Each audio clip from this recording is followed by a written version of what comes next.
The first thing to do is to take the concept of sovereignty itself and try to understand what it might mean to pool sovereignty.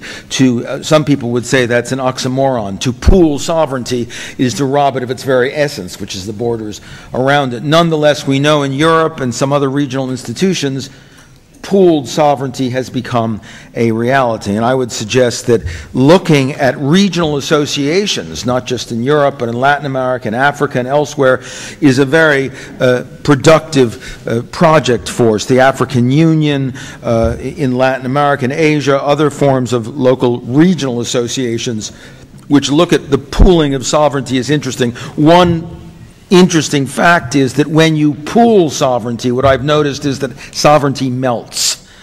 And the melting of sovereignty is something that is very important. And to think about what might it mean by pooling sovereignty to begin to melt the sharp borders that define it traditionally. The second suggestion is that to think about an architecture of global democratic governance that starts not with states that are naturally territorial, bordered, and sovereign, but instead with global cities.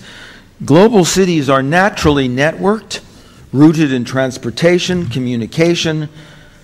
Many people say that being in Jakarta, Mexico City, Rio, New York, London, there's a similarity to those experiences. Some people even say those venues have more in common with one another than with the national states to which they belong, which is why often Paris and London and New York are seen as somehow not at all typical of the countries in which they reside. France is la France profonde. Paris, well, that's something else. New York is somehow an island floating off the edge of the United States, not really typical. But that understanding of cities, in fact, has a positive construction. Can we find ways to root new forms of global governance in cities? I would love a meeting not of prime ministers and presidents, but of mayors. When mayors come together, they often find ways to produce change because they face similar problems coming out of their own backgrounds in global cities. A third and important way to go, and here we've heard from Andrei Abramov and we've heard from others about civil society. NGOs are already naturally non-territorial. We don't think of NGOs as territorial, and they all have. Médecins Sans Frontières is a typical NGO, because in fact all NGOs are sans frontières, human rights sans frontières. That's in the nature of NGOs. So why don't we spend more time thinking about what role NGOs across borders might play in creating new institutions?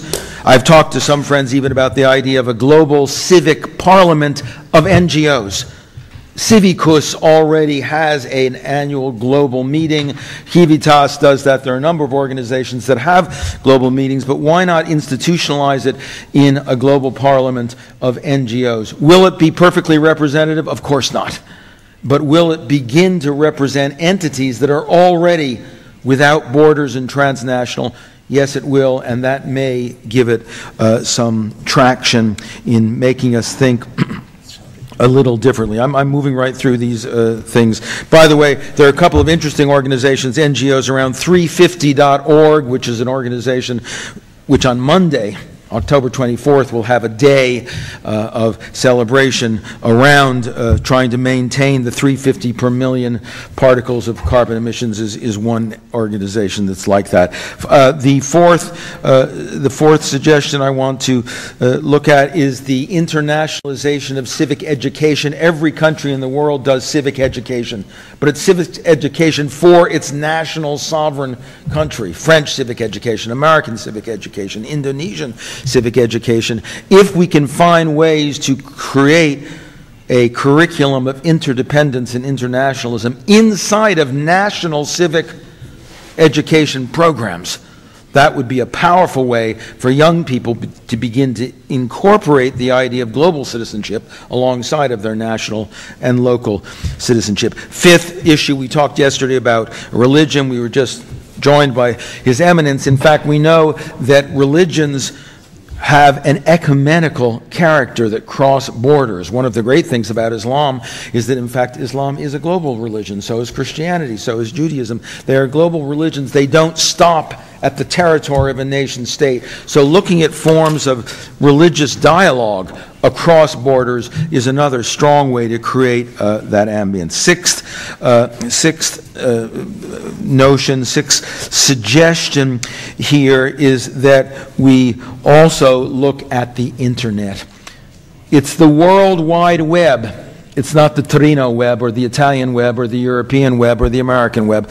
The web, the internet, is but in its very character without frontiers. Its ownership, unfortunately, is not always that way, and the platforms are not always that way.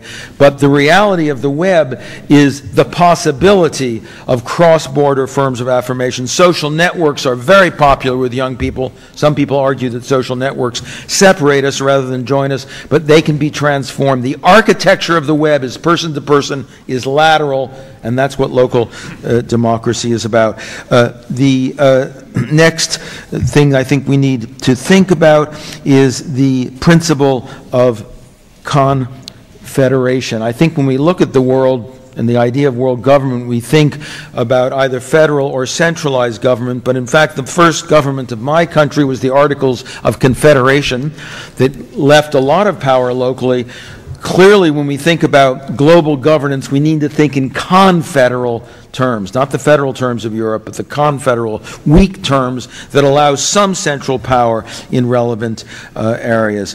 And finally, we need, as we have always had with states, an iconography, a symbolism of civic global membership. Right now, we don't have either songs or insignia, or icons, or even a declaration of interdependence. We have a powerful, my country produced a wonderful declaration of independence. Actually, my organization has produced a declaration of interdependence, which tries to make clear that in the modern world, if you want security, justice, and safety, it requires interdependence and not independence. But those are 10, 8, or 9 suggestions that are concrete, each one of which lends itself to real action. And by the way, in each of these, there are people and organizations already at work. These don't have to be invented. We have to take advantage and exploit what people are doing. But it's a way of answering the question, what is to be done? And what is to be done is that we need to